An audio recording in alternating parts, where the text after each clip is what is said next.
ನಮಸ್ಕಾರ. ನಾನು ಪದ್ಮಜ ಪಾಕಶಾಲೆಗೆ ಎಲ್ರಿಗೂ ಸ್ವಾಗತ. ಇವತ್ತು ನಾನು ಗರಂ ಮಸಾಲ ಮಾಡೋದು ತೋರಿಸ್ಕೊಡ್ತೀನಿ. ಗರಂ ಮಸಾಲ ಅಂದರೆ ಕಿಚನ್ ಕಿಂಗ್ ಅಂತೇಳಿ ಸಿಗ್ತದಲ್ಲ, ಅದನ್ನ ಮನೆಯೊಳಗೆ ಮಾಡ್ಕೋಬೋದು. ಅದಕ್ಕೆ ಏನೇನು ಬೇಕಾಗ್ತವ ಸಾಮಾನು ತೋರಿಸ್ತೀನಿ, ನೋಟ್ ಮಾಡ್ಕೊಳ್ರಿ. ಧನಿಯಾ, ಇದು ನಾವು ಈ ಗ್ಲಾಸ್ಲಿ 2 ಗ್ಲಾಸ್ ತೊಗೊಂಡಿದ್ದೀನಿ. ಧನಿಯಾ, ಆಮೇಲೆ ಶಾಜೀರ್ಗಿ. ಇದು ಗರಂ ಮಸಾಲ ಅಂದರೆ ಇದು ಈ ಥರದ್ದು ಮಾಡ್ಬೋದು ಮನೆಯೊಳಗೆ. ಶಾಜೀರ್ಗಿ, ಉದ್ದಿನಬೇಳೆ 1 ಚಮಚ, ತೊಗರಿಬೇಳೆ 1 ಸ್ಪೂನು, ದೊಡ್ಡ ಸ್ಪೂನ್ಗೆ, ಕಡಲೆಬೇಳೆ 1 ಸ್ಪೂನು, ಆಮೇಲೆ ಸ್ವಲ್ಪ ಎಳ್ಳು. ನಾನು ಇದಕ್ಕೆ ಫಾರ್ಮ್ ಜೀರಿಗೆ ಅಂತ ಸಿಗ್ತಾವೆ, ಫಾರ್ಮದ್ದು, ಆ ಜೀರಿಗೆ ಉಪಯೋಗಿಸ್ಲಿಕ್ಕತ್ತೀನಿ. ಅದು 1 ಸ್ಪೂನು. ಇಷ್ಟು ಒಂದು ಹಿಡಿ ಸಾಕಾಗ್ತದೆ ಜೀರಿಗೆ. ಸ್ವಲ್ಪ ಜಾಸ್ತಿ ಆದರೂ ನಡೀತದೆ. ಜೀರಿಗೆ,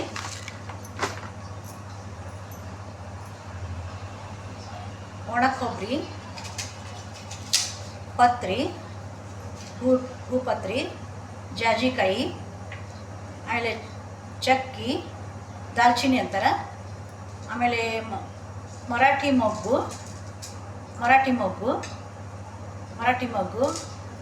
ಆಮೇಲೆ ಲೋಕೇಶನ್ ಸಿಗ್ತಾವೆ ನಮ್ಮ ಕಡೆ, ಬಿಜಾಪುರ ಸೈಡ್ ಸಿಗ್ತಾವೆ ಲೋಕೇಶನ್ ಅಂತಿದ್ದು. ಆಮೇಲೆ ಇದೊಂದು ಥರದ್ದು ಮಗ್ಗಿ, ಆಮೇಲೆ ಅಡವಿ ಏಲಕ್ಕಿ 4, ಜಾಯಿಪತ್ರಿ, ಆಮೇಲೆ ಅನಾನಸ್ ಹೂವು ಸ್ವಲ್ಪ 1 ಸ್ಪೂನು. ಎಲ್ಲ ಉಪ್ಪಿಟ್ಟು ತಿನ್ನೋ ಚಮಚಾದ್ರೆ 1 ಸ್ಪೂನ್ ಹಾಕ್ಕೋಬೇಕು. 4 ಏಲಕ್ಕಿ, ಮಾಮೂಲಿ ಏಲಕ್ಕಿ 4, ಆಮೇಲೆ ಒಂದಿಷ್ಟು 1 ಸ್ಪೂನಷ್ಟು ಲವಂಗ. ಇದು ಒಣ ಕೊಬ್ಬರಿ, ಸ್ವಲ್ಪ 1 ಸ್ಪೂನು ಮೆಣಸು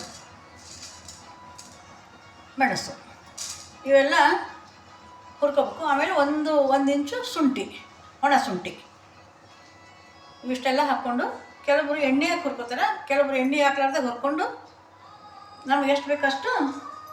ಇದು ನಾನು ರವೆ ಖಾರ ಪುಡಿ ಯೂಸ್ ಮಾಡ್ಲಿಕ್ಕತ್ತೀನಿ. ಇದಕ್ಕೆ ರವೆ ಖಾರ ಪುಡಿ, ಇದಕ್ಕೆ ನಮ್ಮ ಖಾರ ಎಷ್ಟು ಬೇಕಾಗ್ತದೆ ಅಷ್ಟು. 1 ಪ್ಯಾಕೆಟು ನಾನು 100 ಗ್ರಾಮ್ 200 ಗ್ರಾಮ್ ತರಿಸೀನಿ. 2 ಗ್ಲಾಸು ಧನಿಯಾಕ್ಕೆ ಇವೆಲ್ಲ ಸಾಮಾನು ಹಿಡಿದ್ರೆ 200 ಗ್ರಾಮ್ ಖಾರ ಪುಡಿ ಬೇಕಾಗ್ತದೆ. ನೀವು ಇದಕ್ಕೆ ಕಡಿಮೆ ಬೇಕಾದ್ರೆ ಕಡಿಮೆ ಹಾಕ್ಕೋಬೋದು. ಬನ್ನಿರಿ, ಹಾಗಾದ್ರೆ ಇನ್ಯಾಕೆ ತಡ, ತೋರಿಸ್ತೀನಿ. ಮನೆಯೊಳಗೆ ನಾವು ಕಿಚನ್ ಕಿಂಗ್ ಮಾಡ್ಕೋಬೋದು. ಈ ಒಲೆ ಹೊಸ್ಕೊಂಡು ಮೊದಲು ಶಾಜೀರಿಗೆ ಒಂದು ಸ್ವಲ್ಪ ಹುರ್ಕೋಬೇಕು, ಭಾಳ ಹುರ್ಕೋಬಾರ್ದು, ಸ್ವಲ್ಪ ಶಾಜೀರಿಗೆ ಹುರ್ಕೋದು.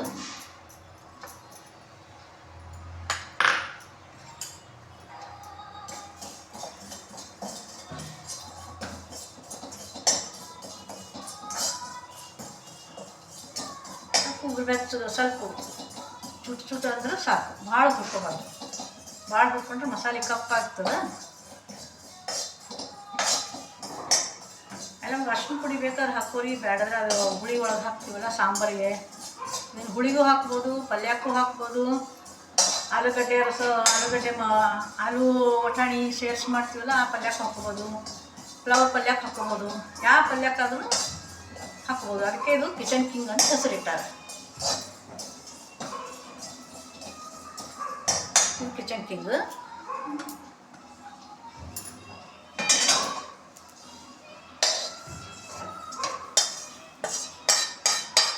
ಎಲ್ಲ ಸಾಮಾನು ಸ್ವಲ್ಪ ಹುರ್ಕೋಬೇಕು. ಈಗ ಉದ್ದಿನಬೇಳೆ ಹಾಕೋತೀನಿ.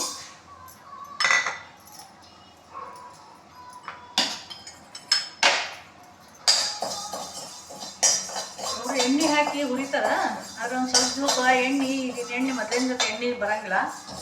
ಸ್ವಲ್ಪ ದಿವಸ ಆದಮೇಲೆ ಕಿಚನ್ ಕಿಂಗ್ ಪುಡಿ ಏನಾದ್ರೆ ಅದು ಎಣ್ಣೆ ವಾಸನೆ ಆಗಿರ್ತದೆ, ಟೊಮಟೊ ವಾಸನೆ ಆಗ್ತದೆ. ಅದಕ್ಕೆ ನಾನು ಎಣ್ಣೆ ಹಾಕೊಂಡಿಲ್ಲ. ಅಡುಗೆ ಒಳಗೆ ಆಲ್ರೆಡಿ ಎಣ್ಣೆ ಹಾಕ್ತಿದ್ರೆ ಎಣ್ಣೆ ಭಾಳ ತಿನ್ನಬಾರ್ದು, ಅದಕ್ಕೆ ನಾನು ಎಣ್ಣೆ ಭಾಳ ಹಾಕಂಗಿಲ್ಲ. ಇವೆಲ್ಲ ಹುರ್ಕೊಂಡು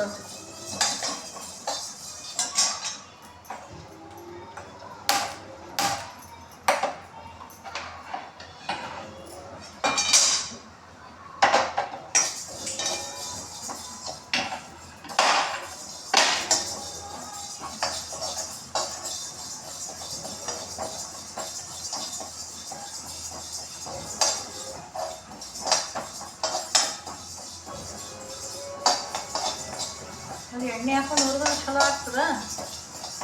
ಎಣ್ಣೆ ಈಗ ಎಣ್ಣೆ ಸುಮಾರು ಎಣ್ಣೆ ಬರ್ತದೆ, ಪ್ಯೂರ್ ಎಣ್ಣೆ ಯಾವುದಿರಂಗಿಲ್ಲ. ಎಣ್ಣೆ ಭಾಳ ಯೂಸ್ ಮಾಡೋದು ಇದಾಗ್ತದೆ. ಬದ್ನಿಕಾಯಿ ಪಲ್ಯಕ್ಕೆ ಹಾಕೋರಿ, ಫ್ಲವರ್ ಪಲ್ಯಕ್ಕೆ ಹಾಕ್ರಿ, ಆಲೂ ಒಗ್ಗರಣೆ ಸೇರಿಸಿ ಮಾಡ್ತೀವಲ್ಲ ಅದಕ್ಕೆ ಹಾಕೋರಿ, ಬೆಂಡೆಕಾಯಿ ಪಲ್ಯಕ್ಕೆ ಹಾಕೋರಿ. ಯಾವ ಪಲ್ಯಕ್ಕೆ ಹಾಕೊಂಡ್ರು ಟೇಸ್ಟಿ ಆಗ್ತದೆ. ಅದಕ್ಕೆ ಇದು ಕಿಚನ್ ಕಿಂಗ್ ಅಂತೇಳಿ ಹೆಸರಿಟ್ಟಾರೆ. ಇದು ಹುಳಿ ಹಾಕಿದ್ರೂ ಚಲೋ ಆಗ್ತದೆ. ಮಸಾಲೆ ಅನ್ನ ಭಾತ್ ಮಾಡ್ತೀವಲ್ಲ, ಮಸಾಲೆ ಭಾತ್ ಅದಕ್ಕೆ ಹಾಕ್ಕೊಂಡ್ರೂ ಭಾರಿ ಟೇಸ್ಟಿ ಆಗ್ತದೆ. ಇದಾದ ನೋಡ್ರಿ, ಈಗ ಇದು ಕೆಂಪಾಗಂದ್ರೆ ಈಗ ಕೆಂಪಾಗಂಗೆ ಹುರಿಬೇಕು.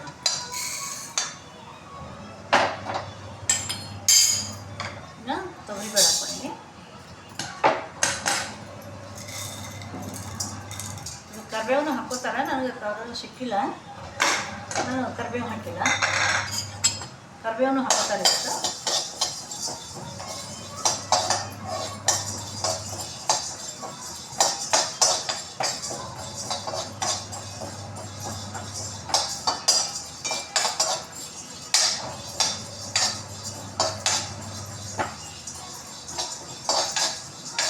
ಎಲ್ಲರೂ ಸ್ವಲ್ಪ ಕೆಂಪಾಗಂಗೆ ಹುರ್ಕೊಂಡ್ರೆ ಭಾಳ ಹುರ್ಕೋಬಾರ್ದು.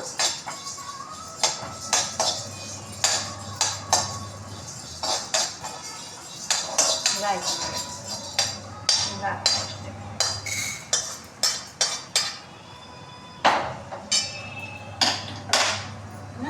ಕಡಲೆಬೇಳೆ ಹಾಕೋತೀನಿ.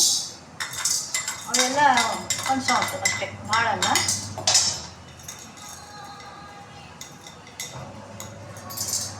ಕಡಲೆಬೇಳೆ ಉದ್ದಿನಬೇಳೆ ಹಾಕೋ ಉದ್ದೇಶ ಅಂದ್ರೆ ಸ್ವಲ್ಪ ಹುಳಿ ಮಾಡಿದ್ರೆ ಹುಳಿ ಗಟ್ಟಿ ಬರ್ತದೆ. ಅಲ್ಲಿ ಯಾವುದೇ ಪಲ್ಯ ಹಾಕಿದ್ರು ಪಲ್ಯದ ರಸ ಗಟ್ಟಿ ಬರ್ತದೆ, ಗಟ್ಟಿ ಆಗ್ತದೆ. ಯಾವುದು ಸ್ವಲ್ಪ ಭಾಳ ನೀರು ಇವೆಲ್ಲ ಹಾಕಿದ್ರೆ ಮೇಲೆ ಕಡಲೆಕಾಯಿ ಬೀಜ ಪುಡಿ ಬೇಕಾಗಿಲ್ಲ, ಎಳ್ಳು ಪುಡಿ ಬೇಡ, ಹಸಿ ಕೊಬ್ಬರಿ ಬೇಡ, ಯಾವುದು ಏನೂ ಬೇಕಾಗೋದಿಲ್ಲ. ಇಷ್ಟೇ ಪುಡಿ ಹಾಕಿ ಮಸಾಲೆ ಹಾಕಿ ಅಡುಗೆ ಮಾಡಿದ್ರೆ ಮೊದಲೇ ಯಾಕೆ ಹೇಳಿಲ್ಲ, ನಾನು ಮಾಡ್ಕೋತಿದ್ದೆ ಅನ್ನೋಂಗೆ ಆಯ್ತು. ಅಷ್ಟು ಮಸ್ತ್ ಆಗ್ತದೆ ಮಸಾಲೆ ಪುಡಿ.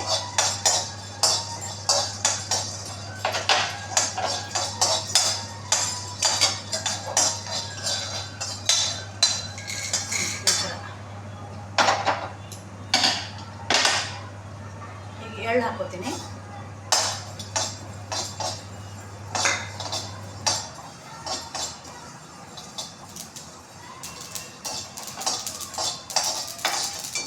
ಚಟ್ ಅಂದ್ರೆ ಸಾಕು.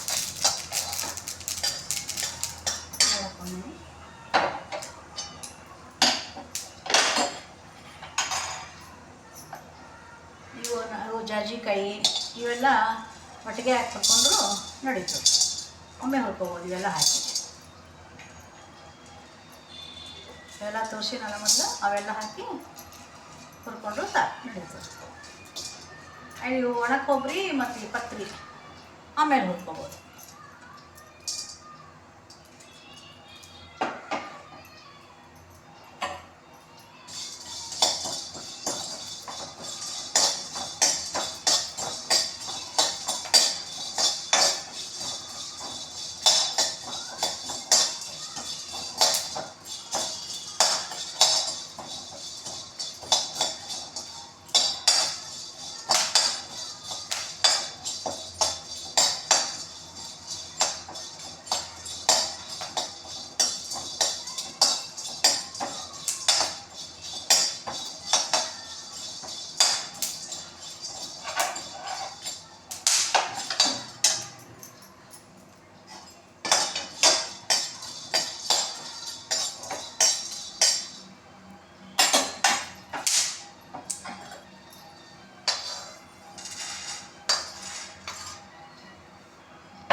ನಾನು ಜೀರಿಗೆ ಮರ್ತಿದ್ದೆ ಹುರಿಗೆ ತೋರಿಸೋದು.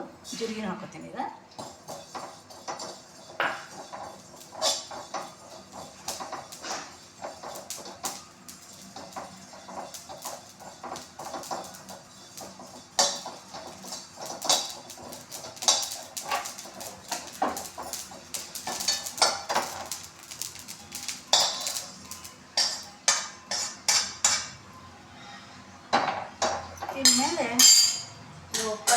ಒಣ ಕೊಬ್ಬರಿ ಇವೆರಡು ಹುರ್ಕೋಬೇಕು.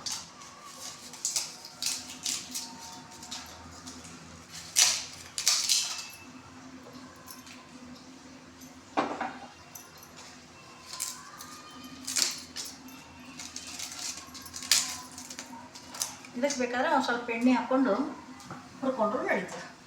ಈ ಪತ್ರಿಗೆ ಒಂಚೂರು ಎಣ್ಣೆ ಹಾಕ್ಕೊಂಡು ಪತ್ರೆ ಲಘು ಇದಾಗೋದಿಲ್ಲ.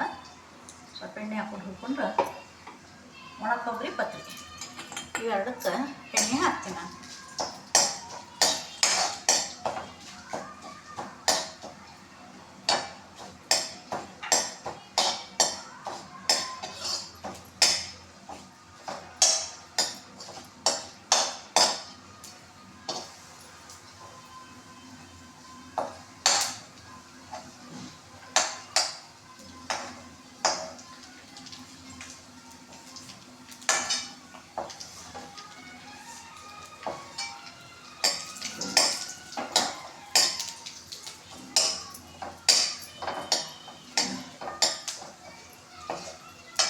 ಹಿಂಗು ಇದ್ರೊಳಗೆ ಹಾಕ್ಕೋಬಾರ್ದು, ಯಾಕಂತಂದ್ರೆ ಹಿಂಗು ಎಲ್ಲ ಹುರ್ಕೊಂಡಾಗ ಸುಟ್ಟು ಹೋಗ್ಬಿಡ್ತದೆ.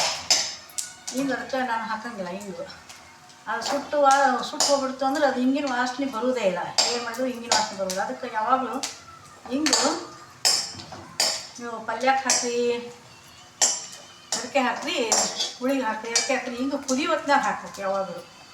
ಆದ್ರೆ ಹಿಂಗಿನ ವಾಸನೆ ಗಮ್ಮಂತ ಸ್ಮೆಲ್ ಭಾಳ ಮಸ್ತ್ ವಾಸನೆ ಬರ್ತದೆ ಹಿಂಗಿಂದು. ಅದಕ್ಕೆ ನಾನು ಹಿಂಗು ನಿಮ್ಗೆ ತೋರಿಸಿಲ್ಲ, ಹಿಂಗೆ ಹಾಕ್ಕೊಳಂಗಲ್ಲ.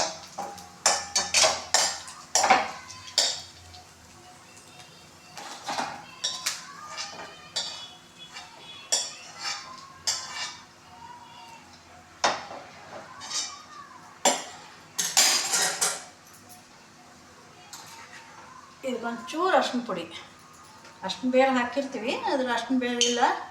ನಾ ಈಗ ಅರ್ಶಿನ ಪುಡಿ ಹಾಕ್ಕೊಂಡೀನಿ. 1 ಸ್ಪೂನ್ ಅರ್ಶಿನ ಪುಡಿ.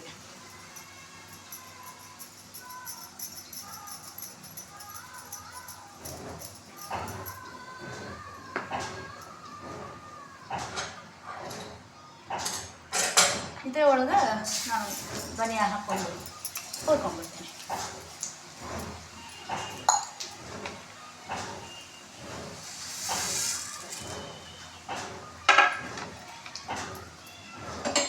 ಇವರು ಭಾಳ ಹುರ್ಕೋಬಾರ್ದು, ಸ್ವಲ್ಪ ಹುರ್ಕೋಬೇಕು.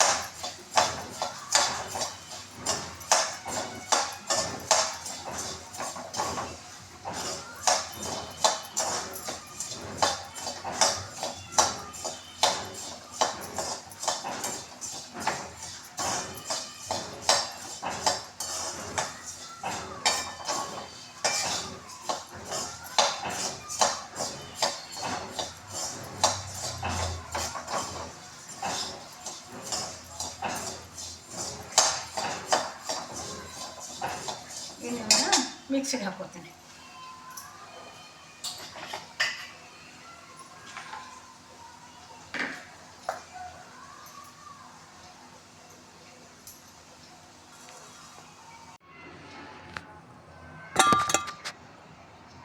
ನೋಡಿಲ್ಲ ಏನೇನು ಬೇಕಾಗ್ತದೆ ಅನ್ನೋದು. ಈಗ ತಣ್ಣಗಾಗ್ಯಾವ ಇವು. ಧನಿಯಾ ಮೊದಲು ಹಾಕ್ಕೊತೀನಿ. ಧನಿಯಾ ಮೊದಲು ಬಿಸ್ಕೋಬೇಕು, ಆಮೇಲೆ ಇವೆಲ್ಲ ಹಾಕ್ಕೊಂಡು ಮಿಕ್ಸಿಗೆ ಹಾಕ್ಕೊಂಡ್ರೆ ಕಿಚನ್ ಕಿಂಗ್ ಪುಡಿ, ಈ ಥರ ಕಿಚನ್ ಕಿಂಗ್ ಪುಡಿ ಆಗ್ತದೆ.